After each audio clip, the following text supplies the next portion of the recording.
G'day. Hopefully you guys can hear me okay.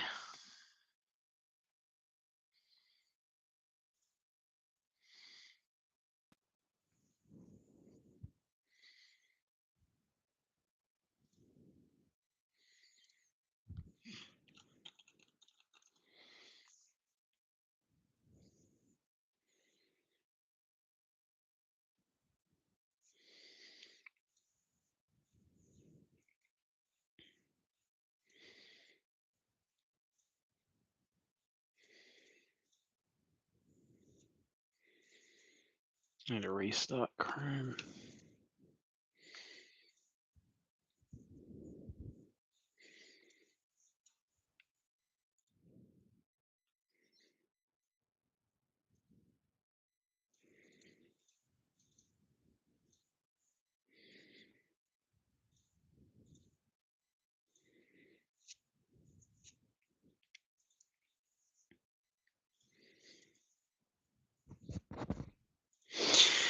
Hey guys, good morning.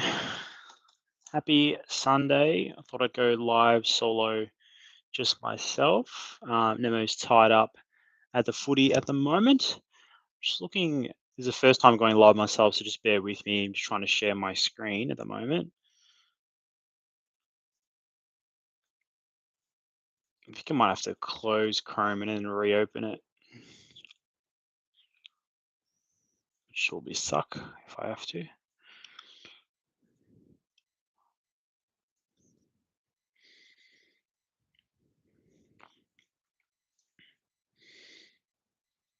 Might have to. All right. Be right back.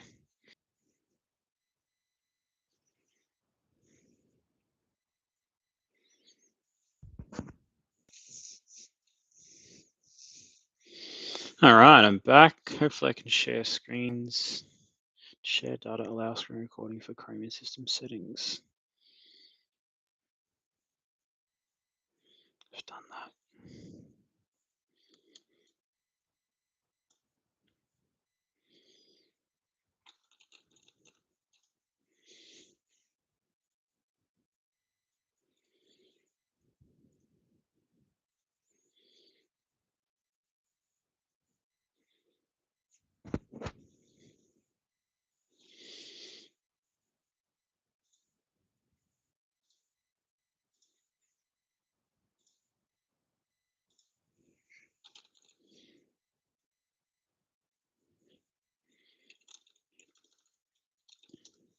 Just getting Supercoach up.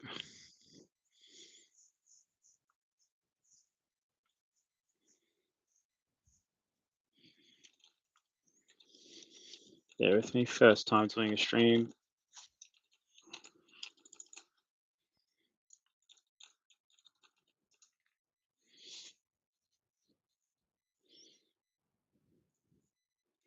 How's this working?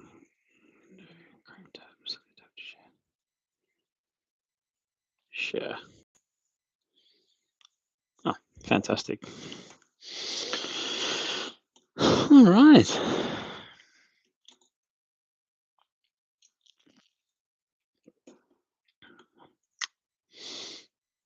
Don't think anyone's joined just yet. That's okay.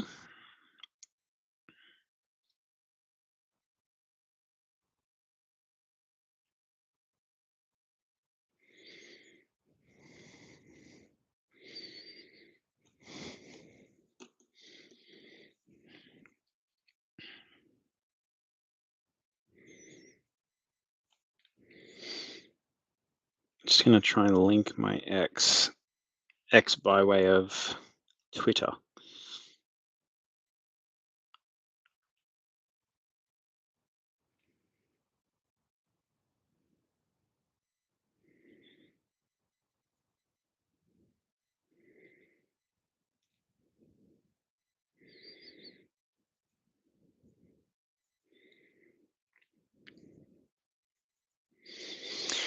All right, now that we've got that all sorted, thanks for your patience.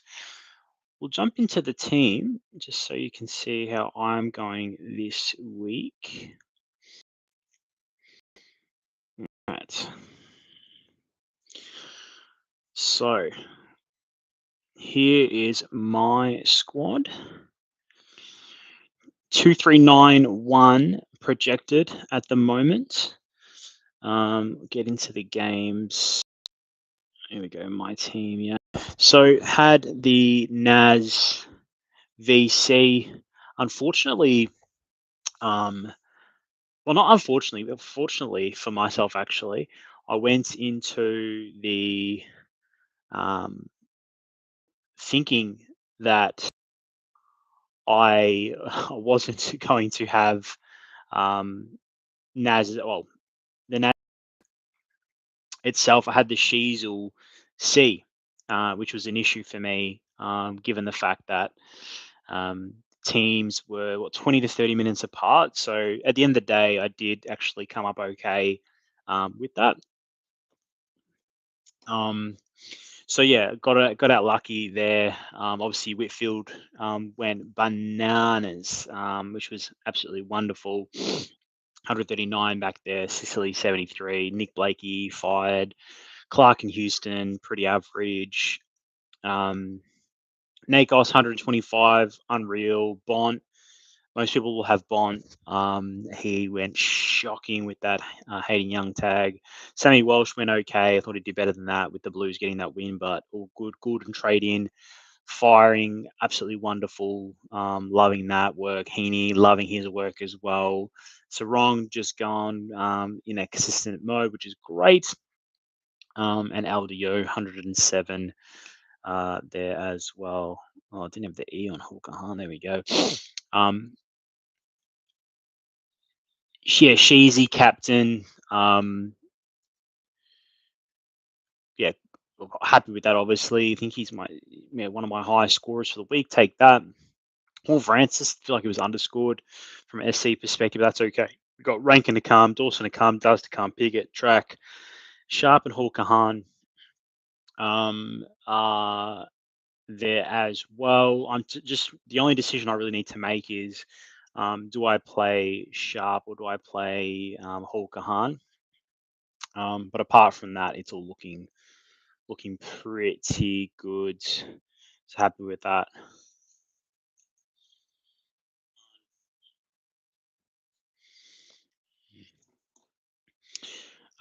Could get into the teams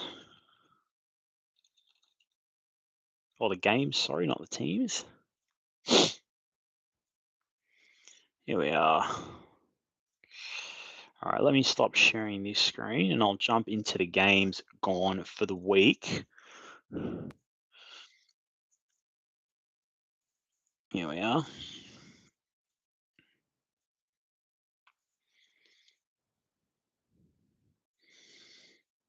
All right, so starting off with, oh no, wrong screen.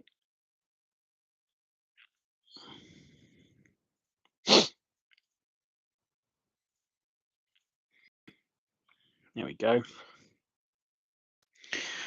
Okay, so yeah, Oscar McDonald top scored, which is absolutely insane. I don't know, but that's pretty crazy. Yeah, what can I say? That's pretty crazy. We've got Carl Warner, Tracy, bit of a bounce back from him, Sarong. So it was really just your non-usual customers firing here for Frio. Had obviously the Sarong pick from my end. Take the 102. What else is relevant? You've got the Andy Brayshaw. He's just going. Jackson was the one that was really for most people having him. And look at that ratio as well. AF to SC for Jackson. Yeah, you don't really see that with Jackson. He scores a lot more than that. I'm not really sure why he was underscored so heavily, if I'm being completely honest. But yeah, it's obviously really frustrating for owners there. I'm a non-owner myself, um, but yeah, I watch this space with Jackson and how he finishes up for the rest of the year. Timmy English, it seems like he's from an SC perspective at least dominated Jackson.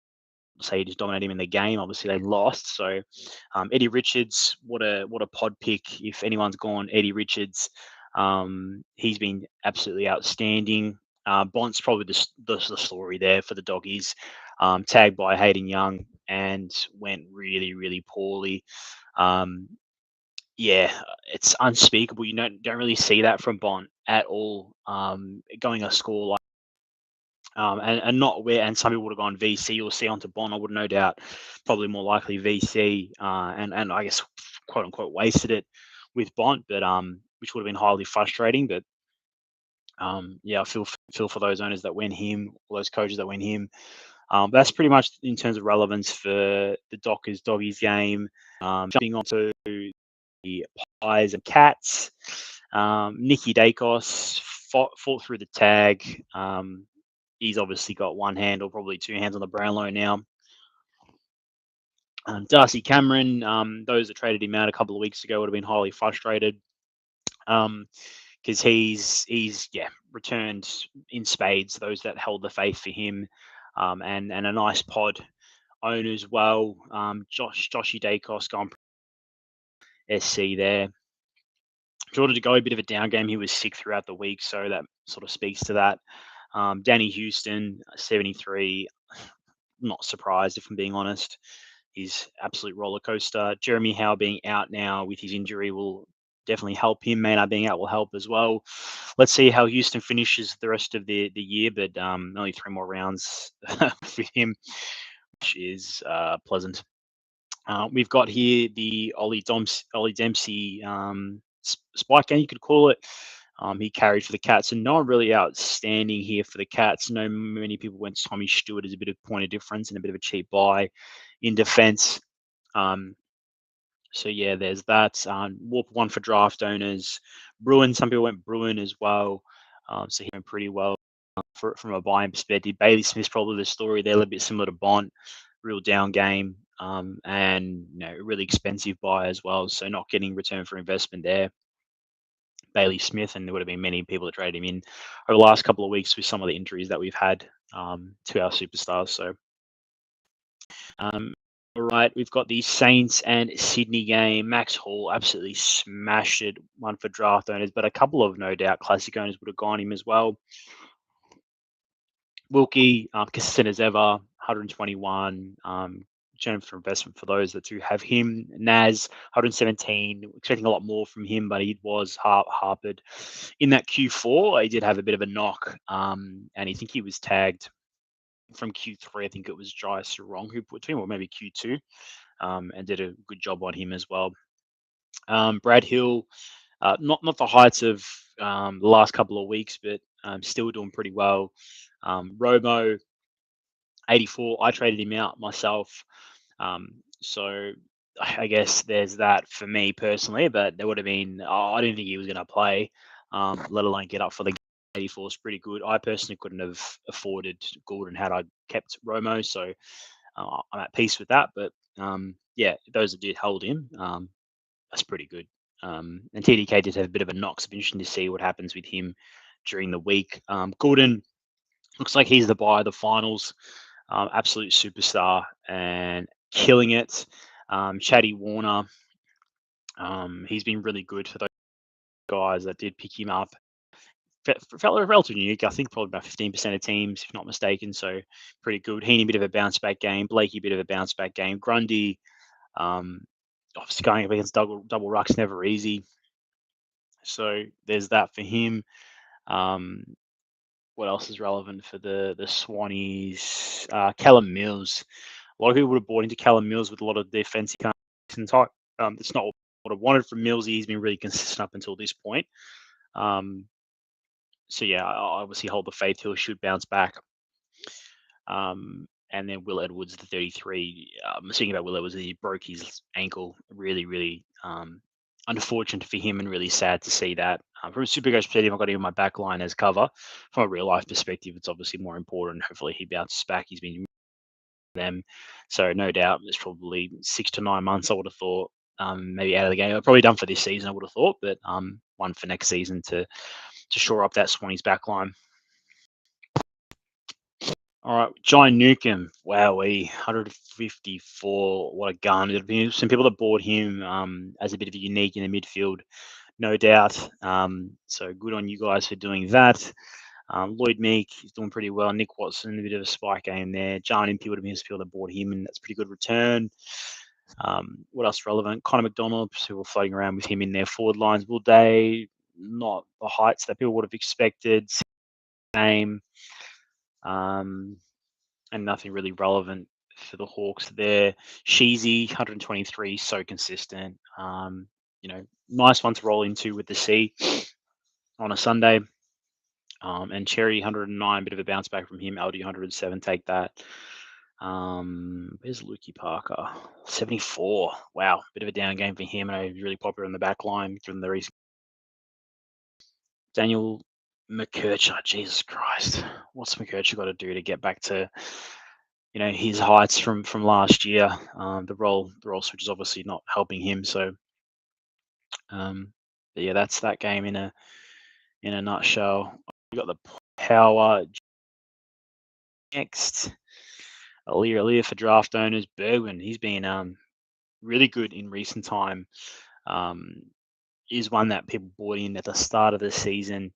And he is now returning on investment in round 21, which is crazy. But one good for draft owners. Same Burgoyne draft owners, Wine draft owners. Drew same. Horn Francis ratio is really, really.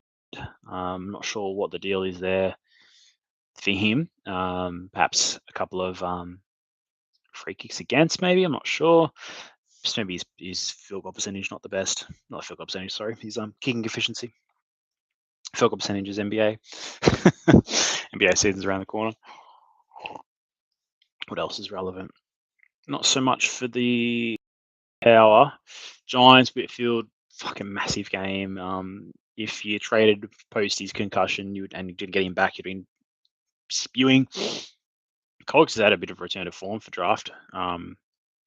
Interesting to see that one. Lockie Ash, yeah. I don't know if he had the midfield clock that I think we were expecting, but considering the Callahan, Lockie Ash is one that, people would expect him more than that, that's for sure, as a premium defender. And speaking of expecting more, Clary Oliver, that's a massive down game from him, and he's been going really well this season, but perhaps just overwhelmed with the amount of midfield responsibility that he's got. So it's a bit in the coming weeks for owners that have Clary. This is life perspective, putting Supercoach to one side. The Blues absolutely tearing it up and made Brisbane look second rate, if I'm being honest, watching the game. Georgie Hewitt, I know Nemo loves a bit of Georgie Hewitt, 1% owned. I think he's still 1% owned. Doing really well post that back. So good on to those that have held on to Georgie Hewitt and have Georgie Hewitt. Yeah, Jagger Smith. What can I say? This kid, he's absolutely unreal, and one that I think most of us had that as a trader would have hoped to have holded, hoped to have held. Sorry, those that did hold, laughing. Chera for draft owners, Dirksen for classic. Some defensive cover, bit of a spike game for him, which is good. Walshy, bit of a down game. Would have really expected Walshy to do a lot better. The Blues massive, but he really had a really slow start to the game, which never helps when the game was in the balance. Will Ashcroft, rewarding those that went him. Massive 121. Love that from him in a losing side. Same Lockie Neal doing really well in a losing side. 105 there. McGluggage, people would have gone McGluggage post the Callahan injury. He hasn't returned. People would have thought. Everyone thought he was back to the McGluggage of old. Following that, I think it was like 140, 130 last week. Not to be, I think he's actually injured as well. So watch this space on that. Well, that's all the games. I'll just jump back to the Supercoach page.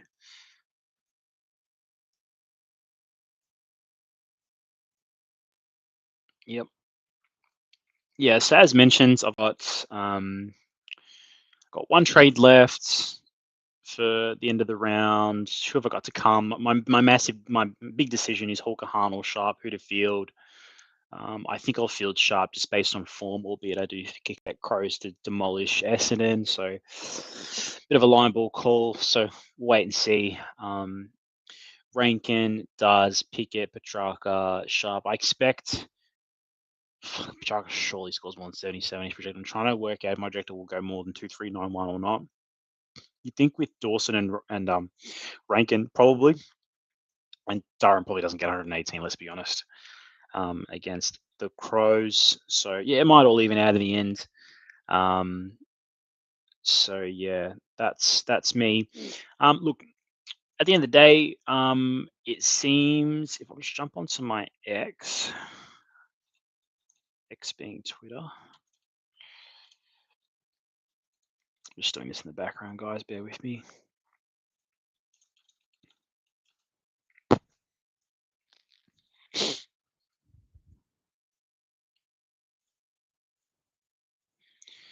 Here we go.